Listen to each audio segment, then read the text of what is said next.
Well, here we are on a Monday evening, popcorn and whiskey. And here's the ironic thing about it. I don't have any popcorn and I don't have any whiskey with me. I hit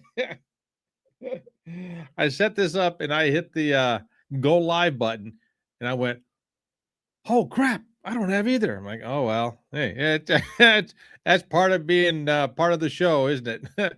You do stuff like that.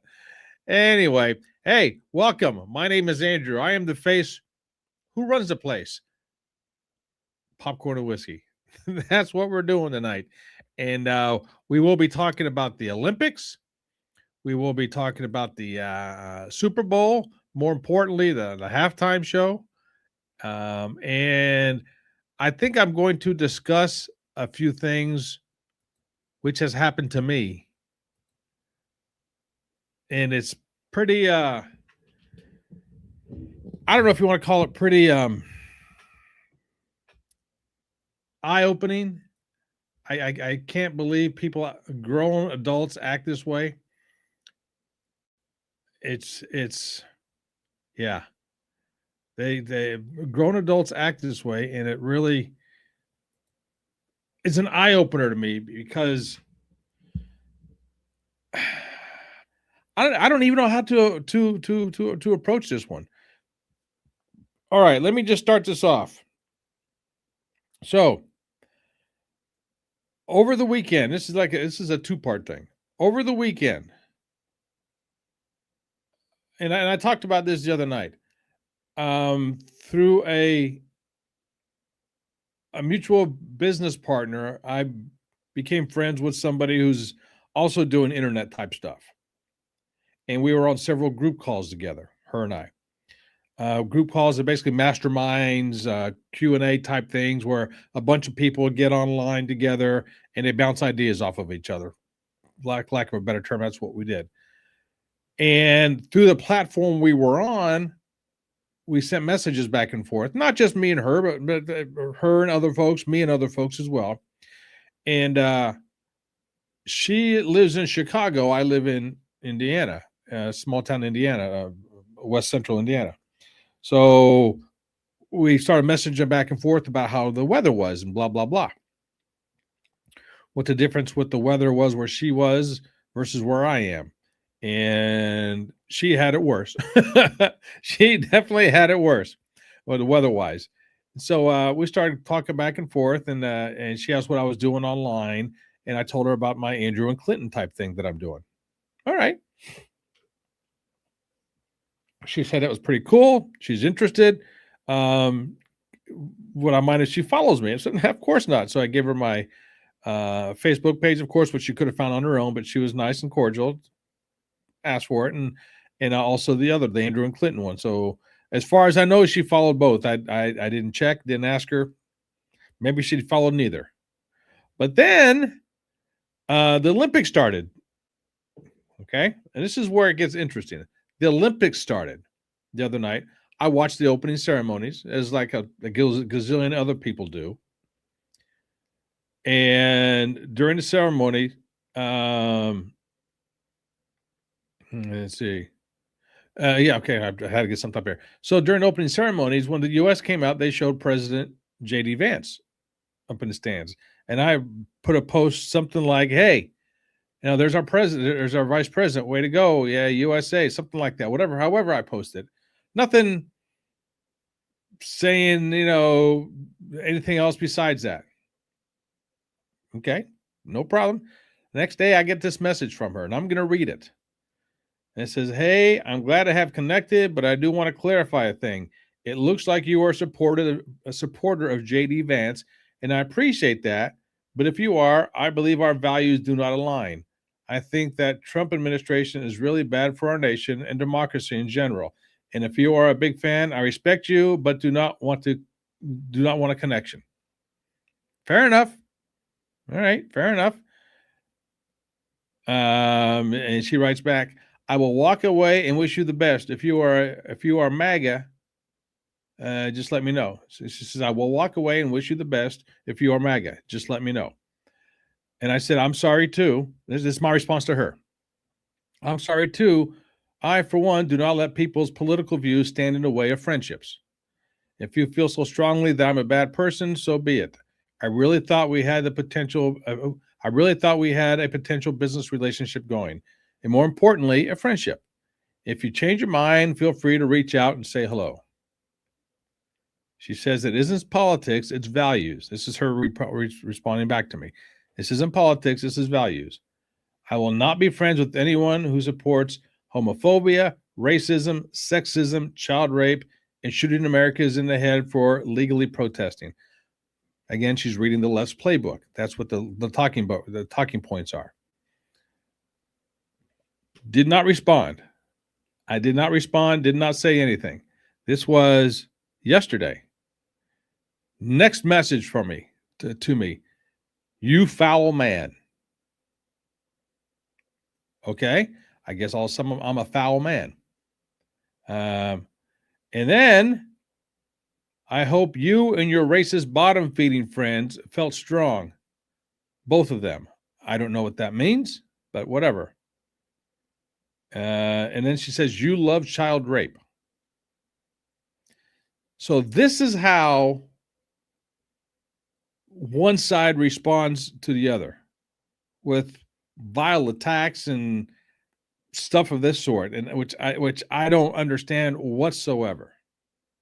Okay, so that's what happened there, just from a post supporting the USA, and this comes down on me. Okay, so be it. If that's the way she wants to be, the petty little biatch like that, so be it. I don't need to be friends with people like that anyway. Okay. So this morning last night I posted, I liked the halftime show or something of that sort. Didn't say which halftime show. That's all I posted. All of a sudden people started responding to it. And one guy puts up lyrics of a Kid Rock song from God knows when. And he says that he's a pedophile. I said, okay, and you're posting this on my page. Why? He says, because you are as well. Huh? Where did that come from? So you know what I did? Block. So the bottom line is when people come and see that you might have a different opinion. Now, granted, I didn't say anything about which show I watched and which show I didn't watch. Okay. Or maybe I watched both of them, or whether maybe I didn't watch either of them. I didn't say anything. I just said I liked the halftime show. And then I get that. So you tell me, is that the kind of representation? If you like that sort of thing, or if you fall on that side of the aisle, is that the sort of thing that you like? Is that the sort of thing that you support? Because I don't get it. And please explain that one to me. I don't get it. And I'm not trying to pin one side against the other. Not at all. As you can see from my dialogue with the lady who basically saying that I love child rape, that I didn't say anything uncordial about it, right? At least I don't think I did. And you can go back to my response, and I'll read my response again for those just tuning in. When she said that she's walking away because she believes I'm MAGA. Okay. I said, I'm sorry too. I, for one, do not let people's political views stand in the way of friendships. If you feel so strongly that I'm a bad person, so be it. I really thought we had a potential business relationship going, and more importantly, a friendship. If you change your mind, feel free to reach out and say hello. Seemed pretty cordial to me, doesn't it? Maybe I could be off my rocker here, but that's what I'm thinking is going on.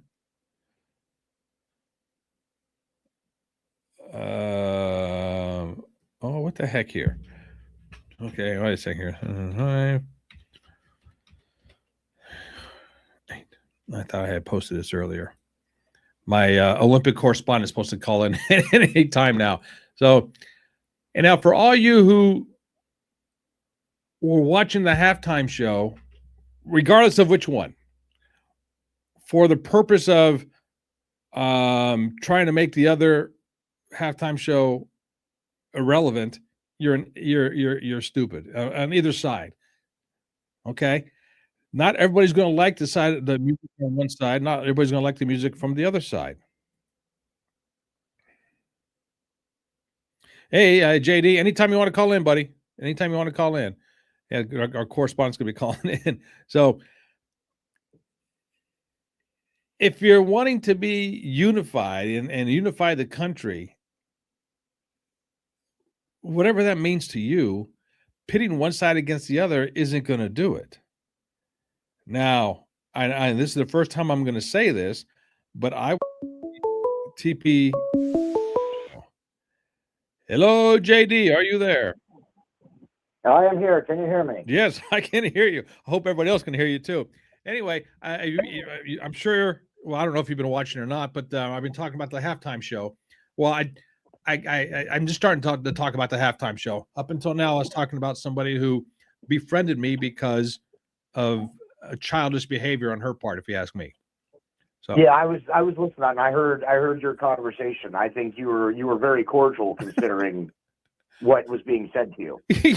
Yeah. So I don't get it. But my thing is, and this is the first time I'm admitting this, where I said this, I did watch the TP USA halftime show. I did not watch the other one, the Bad Bunny halftime show. And so I can't speak on personally if I liked it or I didn't like his show, that particular show. I left it on for 2 minutes. I saw his tweet where he actually said, if you don't speak Spanish, don't watch the halftime show. Well, I don't speak very much Spanish. I do speak a little bit, but certainly not well enough to like understand musical lyrics or, stuff that's said that fast. Mm-hmm.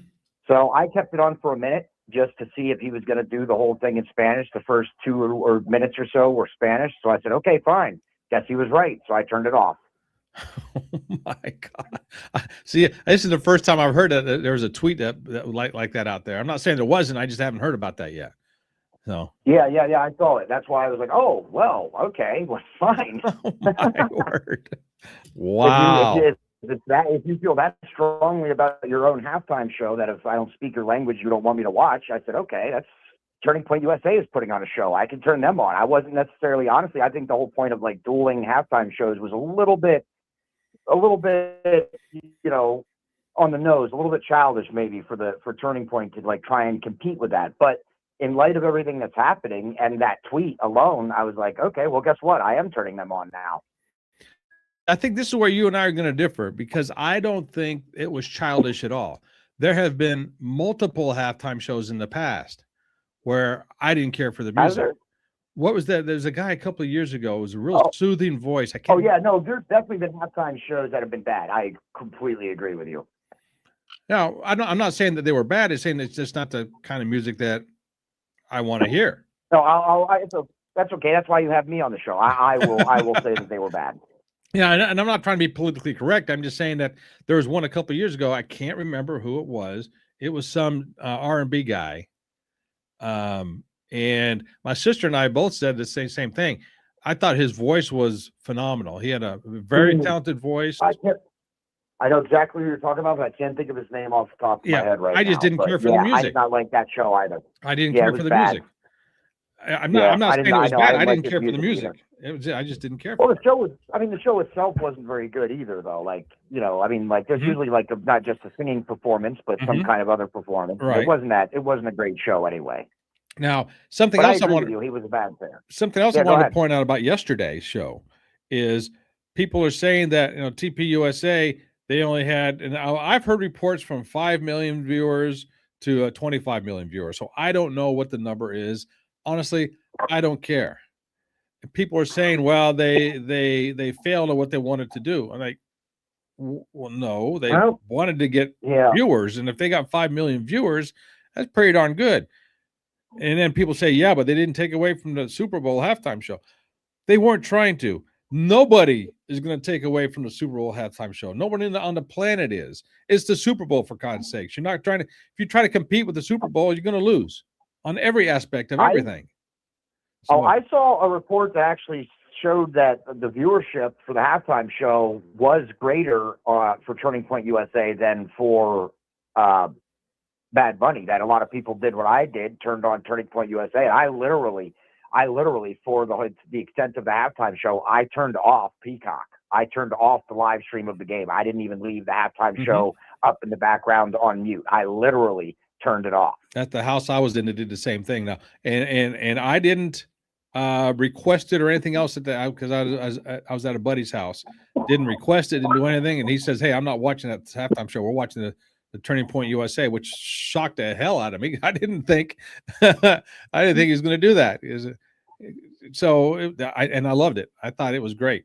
So yeah, I thought it was a really good halftime show. But the people who thought it was in competition, first of all, I don't believe it was. Second of all, nobody's going to compete on the planet with the Super Bowl. So if they thought that if the rumors of what people thought they were going to take away from everything, no, sorry, they're not. And I don't think that the Turning Point USA, and I don't know, again, I don't know how many viewers that they had. It keeps going up because it was a streaming thing, and so people are going back to watch it, which is fine. So the viewership is going to keep going up. Keep changing. But to go head to head with a sporting event such as that is on network television, you're going to lose. All right, so I don't believe they went head to head with it. So that's my whole point. So, anyway. Yeah, I don't think that it was their goal to have them outviewed or anything like that. Mm-hmm. So I have seen some people on the right sharing. I don't know, like you said, I don't know. I haven't had time today to look it up if it's legitimate, but there's people on the right still sharing. Oh yeah, look, Turning Point USA did a better half, or drew more views or whatever. And I don't know. I don't really know how. And again, like you said, I don't know if they were trying to necessarily compete with it. They were just providing an alternative because of the statements by the guy who was doing the halftime show for the Super Bowl. Mm-hmm. It turned a lot of people off, and they were like, hey, you know what? Maybe enough people do want an alternative show, and we're going to put one on. And I think even if they hit 1 million views, people's expectations are so high. It's like if you don't reach 50 billion views, if you don't reach, enough for every person on the planet, you failed in some way. That's a ridiculous bar to hold anybody to. Absolutely. And there was one point which it puzzled me when they announced Kid Rock and he came out with ball with the ball, yeah, dang dang diggity. I know that. I love that song. I love that song too. They said he was lip syncing, and I was watching because his mouth wasn't going with the music. When you're live streaming, and Turning Point USA doesn't have the kind of capacity that Peacock. Well, wait a second. Let me finish up here. So okay, go ahead. So I'm watching that. So I'm thinking, all right, the sound is not in sync with his mouth. Okay. Yeah. So people say, well, he was lip syncing. Let's say he was. No one in the industry, not even myself or not even you, could lip sync that bad. I mean, it was horrible. So there had to be something off with the sound somewhere. It wasn't a lip syncing thing. It was just the sound was off. But then when he came back as Robert Ritchie or Bob Ritchie, however they introduced him, Bob Ritchie, which is his name. Yeah. It was spot on. And that song just blew me away. I'd never heard that song before. I never heard that song. No, me neither. And it blew me away. It was a great song. Wow. Oh yeah, and he did so great singing that last song. He did. Yep. I was really shocked with how good he could still sing. And when he in the ball with the ball and stuff, he wasn't lip singing because he had like a backup dude. If people would listen to it, you could hear clearly he's delivering one line, and then he has one of the band members delivering the next line.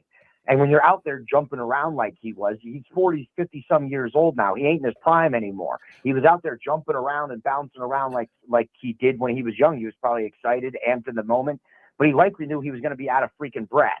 No, and I get that. But my thing is when he was mouthing words, you can see him mouthing words. There was no words on the there was clearly So there's a disconnect with somewhere with the audio. I don't know what it was, but there's a disconnect with the audio.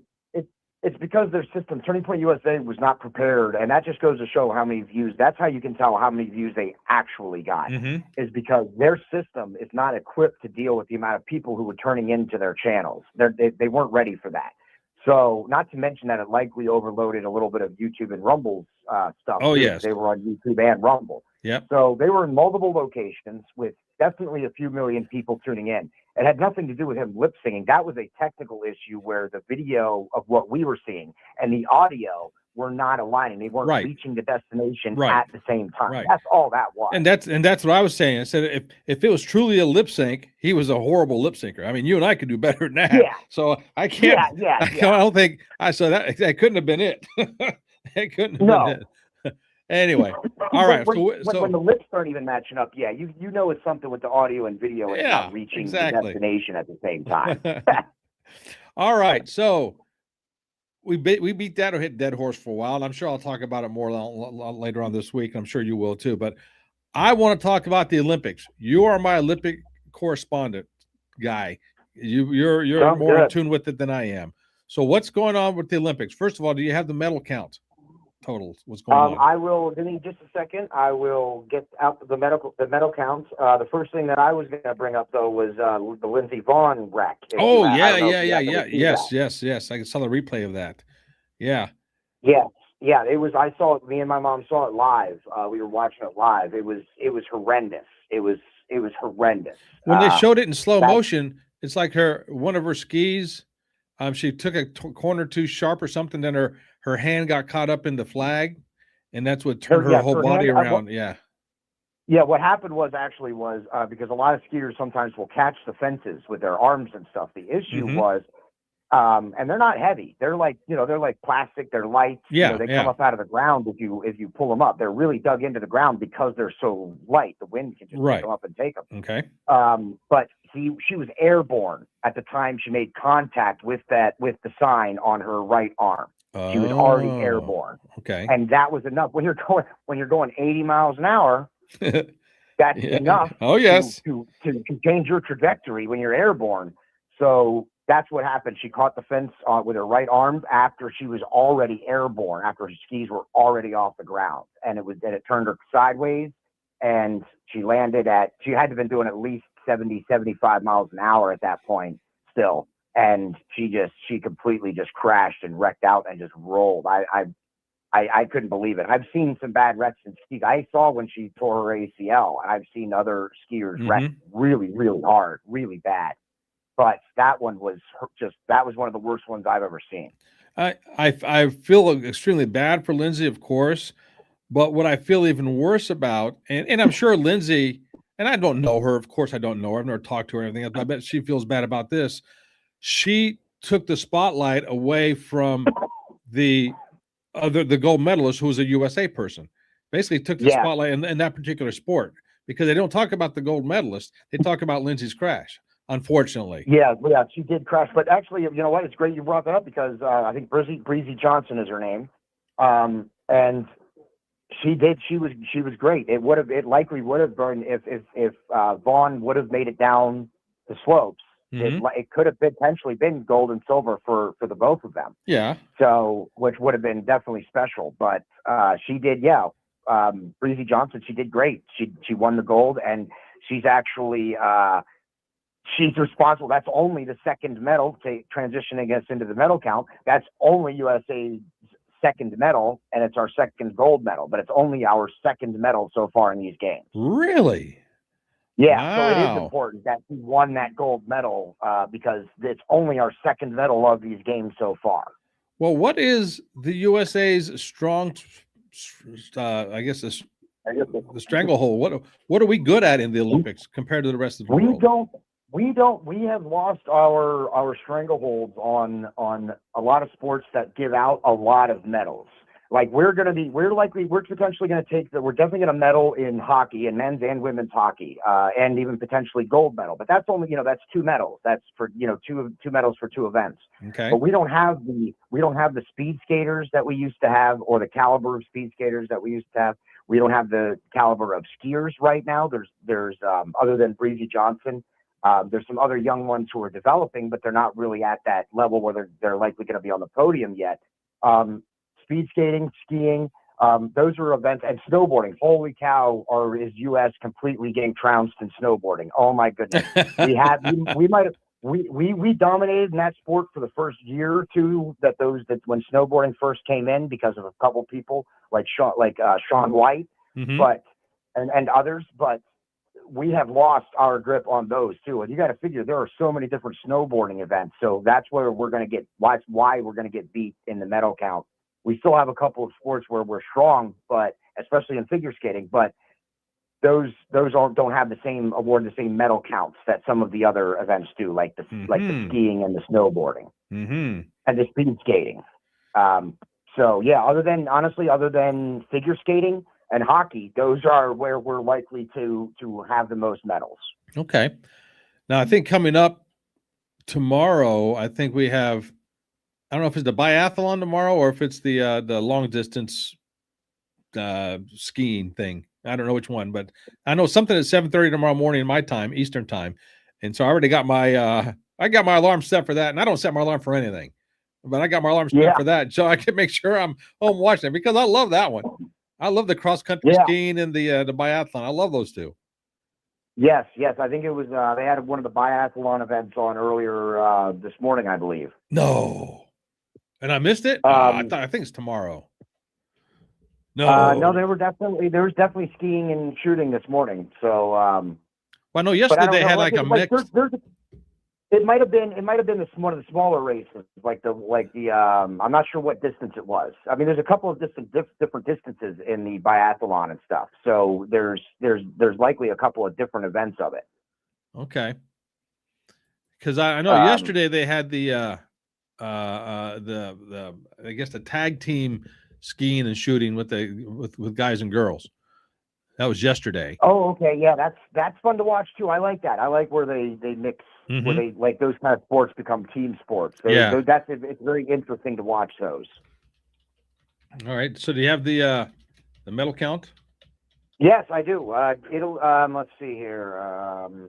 It looks like Italy, the home country, is still leading the overall medal count. They're at 9, but 6 of those are bronze medals. And Norway and Switzerland are tied for the top gold medals, and they're tied at 3 apiece. Okay. Well, and Norway and Switzerland are going to keep racking up. They're just dominating. They are dominating. Norway and Switzerland are dominating a lot of the skiing. Italy is, the home country typically actually usually competes at least in the overall medal count, and for whatever home country it is, they always are competitive. So whether it's Italy or Russia or China, whenever you have the home country, you're likely going to be in the top 5 for medal counts at the worst. Italy, so my Italy will likely paisans. remain. Yeah, Italy will likely remain near the top or at the top through most of these games, especially because they are also not doing terrible these Winter Olympics. They are really hitting a lot of medals. Oh, yes. They weren't necessarily planning to. So. Okay, so I'm looking at the schedule. It says tonight at or was that today? It had to be today. Yeah. Okay, it was today. Okay.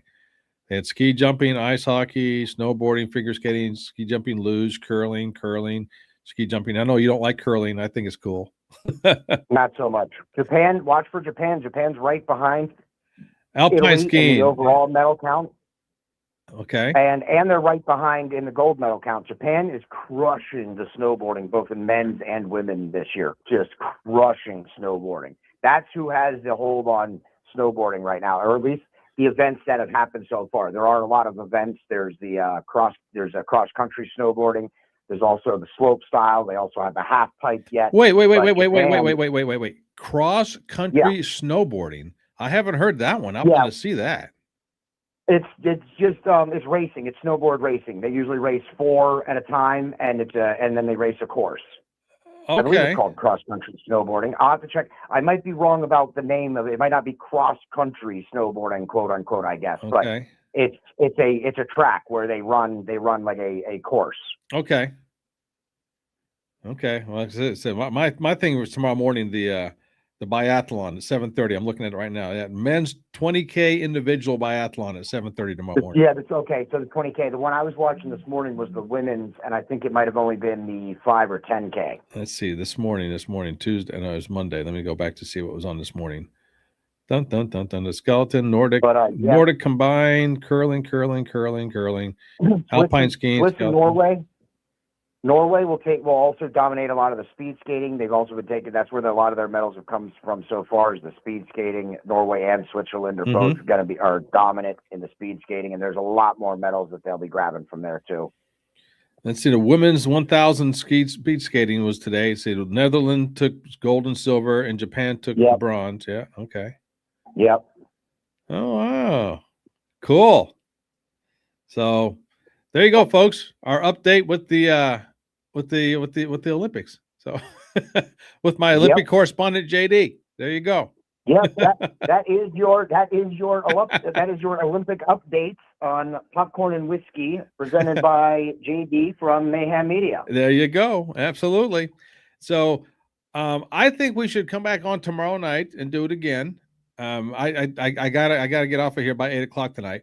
But tomorrow night, if you're game, we can come back on and do it again. I will not be able to do anything Wednesday evening, but maybe Thursday and Friday again we can come on and do updates. If you're cool. Sounds good. Well, we'll talk during the day. We'll talk during the day, but let's just go ahead and plan it on 7:30 each night to do that. Okay. All right, sounds good. All right, my friend. Once again, JD from Mayhem Media. All right, I'm out. My Olympic correspondent. All right, my friend. You take care. Okay, so our Olympic update. We're gonna have fun with this. And I talked about the Super Bowl. If you missed it, or Super Bowl halftime show, if you missed it, go back. We didn't talk about the game at all, honestly. I didn't watch a whole lot of the game because I was at a buddy's house, and we haven't seen each other for the longest time, but we were chit-chatting quite a bit, so it was pretty cool. All right, I will stop it here. Appreciate it. My name is Andrew, Popcorn Whiskey. I'm the face who runs the place. We'll keep going with this, and I hope you enjoyed my stories, and thank you again for our Olympic correspondent, JD. Until next time, this is me. Ciao.